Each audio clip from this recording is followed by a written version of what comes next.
Hello everyone, welcome to Legal Studies. Today we are going to start a lecture series on Indian Penal Code 1860. And now we are going to start with chapter 1, that is Introduction. Section number 1 is Title and Extent of Operation of the Code. This act shall be called the Indian Penal Code and shall extend to the whole of India except the state of Jammu and Kashmir. जो section 1 है IPC का वो कहता है कि इस act को हम इंडियन पीनल कोड कहेंगे एंड ये एक्ट एप्लीकेबल होगा होल ऑफ इंडिया पे एक्सेप्ट जम्मू एंड कश्मीर। जो सेक्शन नंबर 18 है इस एक्ट का इंडिया को डिफ़ाइन करता है और बताता है, जिसमें बताया गया है कि India means territory of India accept Jammu and Kashmir. जो टेरिटरी ऑफ इंडिया है उसको डिफ़ाइन किया गया है article 1 clause 3 of the Indian constitution में, और उसमें बताया गया है कि 3 चीज़ें इंक्लूड की जाएंगी टेरिटरी ऑफ इंडिया में। वो कौन सी 3 चीज़ें हैं? First one is territory of state, मतलब सारी states. Second one is territory of UTs, सारी यूटीज़ जो हमें फर्स्ट शेड्यूल में बताई गई हैं कॉन्स्टिट्यूशन के।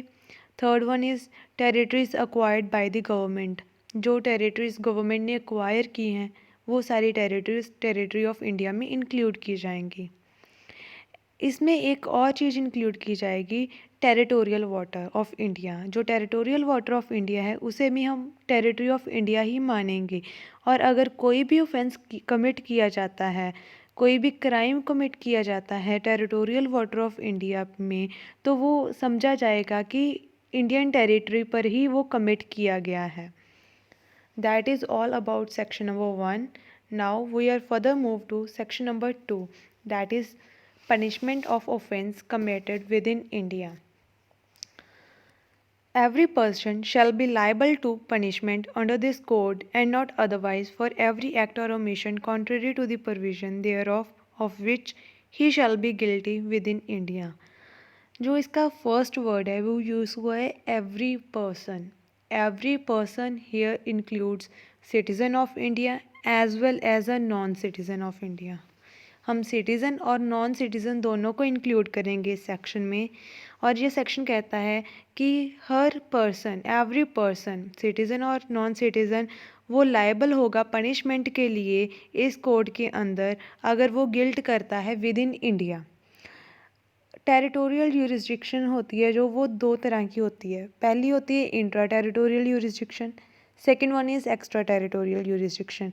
जो सेक्शन 2 है वो डील करता है इंट्रा टेरिटोरियल यूरिसडिक्शन से, जो कहती है कि कोई भी person whether he is a citizen of India और non citizen of India commits any crime within the territory of India, वो इस कोड के अंदर ट्रायल किया जा सकता है।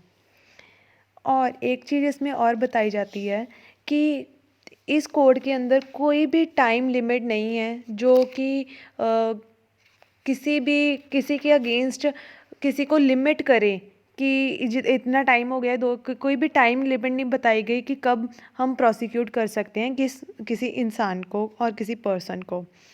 एक केस था Mubarak Ali Ahmad versus state of Bombay 1957 का। इस केस में भी यही बोला गया था कि अगर कोई फॉरेनर कमिट करता है ऑफेंस इंडिया के अंदर तो उसे पनिशमेंट भी इसी कोड के अंदर मिलेगी।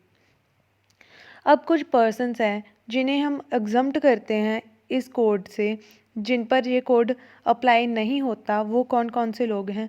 Foreign sovereigns, high dignitaries of the state. High dignitaries are the President of India and the Governor of the state are exempted from the jurisdiction of the code. Third one is ambassadors and diplomats. Next is alien enemies. जो alien enemies हैं अगर वो कोई वार के related कोई offence commit करते हैं तो उन्हें ट्रायल किया जाएगा under martial law.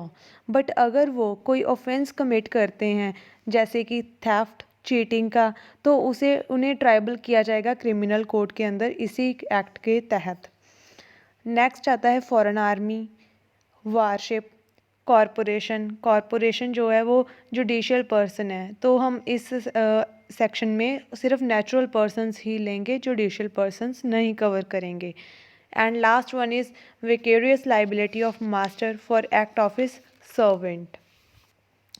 Next is section number 3, punishment of offence commit beyond but which by law may be tried within India.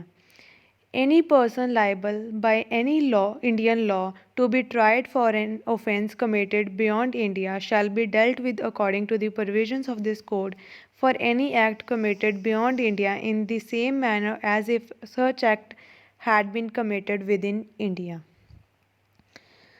ये सेक्शन एक्स्ट्रा टेरिटोरियल यूरिसडिक्शन से डील करता है। एक्स्ट्रा टेरिटोरियल यूरिसडिक्शन होती है कि अगर कोई भी ऑफेंस कमिट किया जाए इंडिया के बाहर इंडियन सिटीज़न के द्वारा, तो वो एक्स्ट्रा टेरिटोरियल यूरिसडिक्शन होती है। और ये सेक्शन भी यही बताता है, अगर कोई भी ऑफेंस कमिट किया जाता है इंडियन सिटीज़न के द्वारा किसी और कंट्री में out of the territory of India, then उसे भी हम इसी कोड के अंदर ट्रायल करेंगे। अब इसमें ये भी बताया जाता है कि अगर कोई भी पर्सन किसी और कंट्री में जाकर कोई ऑफेंस कमिट कर देता है जहाँ पर वो ऑफेंस इलीगल नहीं है, वो ऑफेंस वहाँ पर ऑफेंस नहीं है, और हमारी कंट्री में इंडिया में वो ऑफेंस है और वो इलीगल है, वो इलीगल है, वो ऑफेंस है हमारी कंट्री में और दूसरी कंट्री में वो ऑफेंस नहीं है। फॉर एग्जांपल अडल्ट्री है, इंग्लैंड में पहले क्या थी, अडल्ट्री वहाँ पर ऑफेंस नहीं है उस कंट्री में, और हमारी कंट्री में वो ऑफेंस था। अगर वो कोई इंग्लैंड में जाकर अडल्ट्री कमिट करता है इंडियन सिटीज़न, तो हम उसको इस कोड के अंदर कवर कर सकते हैं। इसमें और एक चीज़ बताई गई है, एक एग्ज़ाम्पल दी गई है कि एक पाकिस्तानी नेशनल डूइंग बिजनेस था, एक पर्सन था पाकिस्तानी जो नेशनल बिजनेस करता था कराची में। उसकी इंटेंशन जो थी वो डिसऑनेस्ट थी और उसने फॉल्स रिप्रेजेंटेशन की बी को कि through the letter, telegram and telephonic talk, कि अगर वो मुझे पैसे पे कर देगा तो मैं उसको रिसिप्ट ऑफ मनी पर जो है वो राइस उसको शिप कर दूंगा बी को। तो बी ने क्या किया कि उसको इसी होप से उसको मनी सेंड कर दी और उसने कहा कि मुझे राइस मिल जाएंगे, लेकिन ए ने क्या किया कि उसको राइस नहीं शिप किए। और इसमें बताया गया है कि जब ए मुंबई में अराइव हुआ तो उसे अरेस्ट कर लिया गया और उसके अगेंस्ट उसे प्रोसिक्यूट कर दिया गया और कहा गया कि उसने एक्ट ऑफेंस कमिट किया है चीटिंग का और उसे प्रोसिक्यूट भी इंडिया में ही किया जाएगा। एक और एग्जांपल है इसकी, एक इंग्लिश मैन था जिसने लेटर ऑफ क्रेडिट बी के अपॉन लिखवाई किसी और से, जेड से, जो इंडियन था। बी भी इंडियन था और जेड भी इंडियन था। ए जो जिसने लेटर लिखवाई थी वो इंग्लिश मैन था। उसने लेटर लिखवाई लेटर ऑफ क्रेडिट फॉर ₹10,000 और ए ने क्या किया कि अपनी कंट्री में जाकर 10,000 की आगे एक और ज़ीरो लगा ली और उसे 1 लाख बना दिया। और उसकी इंटेंशन थी कि बी को लगेगा कि जेड ने ही लेटर जो है वो गलत लिखी है और उसी ने 1 लाख रुपया लिखा है।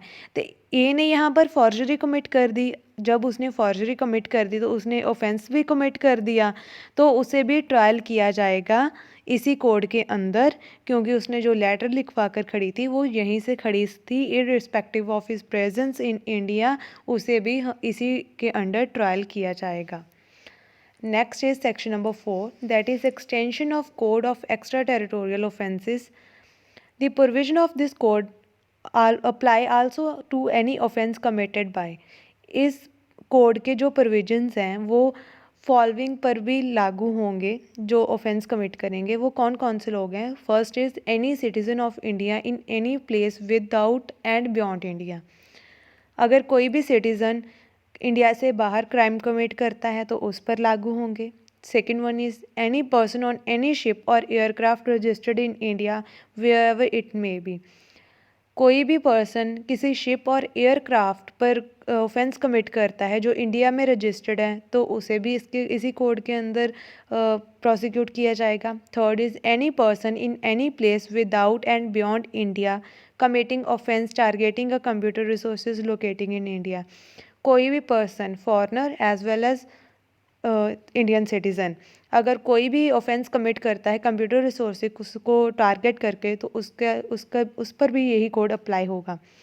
इसकी एक्सप्लेनेशन है the word offence includes every act committed outside India which if committed in India would be punishable under this code. मतलब जो ऑफेंस है अगर इंडिया के बाहर होता है तो वो उसे भी ऑफेंस वैसा ही माना जाएगा कि जैसे इंडिया में कमिट किया गया है। Explanation B is the expression computer resources shall have the meaning assigned to it in clause K of subclause 1 of section 2 of the Information Technology Act 2000। इसका मतलब है कि कंप्यूटर रिसोर्सेज का मतलब है जो हमें इंफॉर्मेशन टेक्नोलॉजी एक्ट 2000 में सेक्शन 2 के सब क्लॉज 1 क्लॉज के में दिया गया है वही यहाँ पर अप्लाई होगा। इसकी एक इलस्ट्रेशन है A who is a citizen of India commits a murder in Uganda. एक ए पर्सन है जो इंडिया का सिटीज़न है उसने मर्डर कमिट किया ओगेंडा में। He can be tried and convicted of murder in any place in India in which he may be found. तो उसे मर्डर के लिए इंडिया में ट्रायल किया जा सकता है जहाँ पर भी वो मिल जाएगा। इस सेक्शन में हमें एक और चीज़ पता लगती है कि अगर कोई ऑफेंस कमिट किया जाता है beyond the limits of India और जो ऑफेंडर है उसे इंडिया में पकड़ लिया जाता है तो उसमें दो चीज़ें राइज होंगी। Two courses are open. First one is he may be given up for the trial in the country where the offense was committed, that is he may be extradited to that country। मतलब कि उस पर एक्स्ट्राडिक्शन act 1962 apply होगा जिसका मतलब है कि अगर कोई भी पर्सन किसी और कंट्री में पकड़ा जाता है किसी और कंट्री से ऑफेंस कर आया हो तो उसे उस कंट्री को सौंप दिया जाएगा। मतलब फॉर एग्ज़ाम्पल कि अगर ए पर्सन है उसने ऑफेंस कमिट किया था इंग्लैंड में एंड वो आ जाता है इंडिया में तो इंडिया जो है वो इंग्लैंड को उसे दे देगा। और सेकंड जो है वो होता है कि he may be tried in India, उसे हम इंडिया में भी ट्राइड कर सकते हैं। यहाँ पर एक और है ऑफेंसेस ऑन इंडियन शिप्स जो हमने क्लॉज बी में देखा था। अगर कोई भी ऑफेंस होता है इंडियन शिप में तो वो अगर नॉन सिटीज़न ने किया है चाहे सिटीज़न ने किया है और वो शिप जो है वो इंडियन रजिस्टर्ड शिप है तो उसे माना जाएगा कि वो भी ऑफेंस इंडिया में ही किया गया है। ऑफेंस ऑन फॉरेन शिप, अगर कोई भी ऑफेंस किया जाता है इंडियन सिटीज़न के द्वारा फॉरेन शिप पे तो उसमें जो है वो दो चीज़ें अराइज होंगी। इंडियन कोर्ट भी उसे ट्रायल कर सकते हैं और फॉरेन कंट्री जिसका उस शिप पर फ्लैग होगा उसे भी वो ट्रायल कर सकते हैं। यहाँ पर दो चीज़ें अराइज होंगी फॉरेन शिप के केस में। तो इसमें एक केस था कि एक बी पर्सन था जो फॉरेनर था और वो शिप में आ रहा था, उसी के साथ एक और पर्सन था जो वो भी फॉरेनर था, सी पर्सन। वो आ रहे थे फॉरेन वेसल पे। हाई सीज़ पर जब वो आए तो उनका कुछ कॉन्फ्लिक्ट हुआ तो जो बी पर्सन है उसने इंजरी दी सी को और सी की मौत हो गई। बॉम्बे में जब वो शिप आई तो उसकी डेथ हो गई। तो कोर्ट ने कहा कि इंडिया की वहाँ पर कोई भी यूरिसडिक्शन नहीं अराइज होती क्योंकि बी ने जो ऑफेंस कमिट किया है वो नॉन सिटीज़न है और उसने हाई सीज़ पे ऑफेंस कमिट किया है, उसने टेरिटोरियल वाटर ऑफ इंडिया पे ऑफेंस कमिट नहीं किया, इसीलिए इंडिया की यूरिसडिक्शन यहाँ पर नहीं एप्लीकेबल होगी।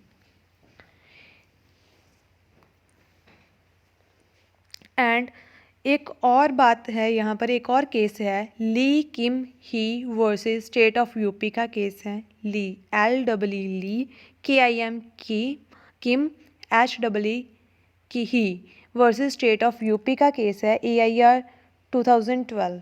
यहाँ पर जो कंप्लेंट फाइल हुई थी cheating criminal breach of trust के बेस पे एक फॉरेन कंपनी के अगेंस्ट, जिसका ऑफिसर जो है वो आउटसाइड इंडिया रिजाइड करता था, आउटसाइड इंडिया रहता था। जो अक्यूज्ड है उसने सेल कंसिडरेशन पे करनी थी कंप्लेनेंट को, लेकिन उसने नहीं उसे सेल कंसिडरेशन पे की तो उसने ऑफेंस कमिट कर दिया अगेंस्ट द कंप्लेनेंट। तो उसे यहाँ पर उसने जो सप्लाई की थी गुड्स कंप्लेनेंट ने, वो इंडिया से हुई थी और कंसिडरेशन भी उसे इंडिया में मिलनी थी और कम्युनिकेशन जो हुई थी वो भी इंडिया के थ्रू हुई थी। तो इसलिए ये हेल्ड हुआ इस केस में कि in absence of accused in India, अगर अक्यूज्ड जो एब्सेंट है इंडिया में, तो उसके अगेंस्ट भी हम इस कोड को एप्लीकेबल कर सकते हैं और उसे एग्जम्प्ट नहीं कर सकते tried under Indian penal code.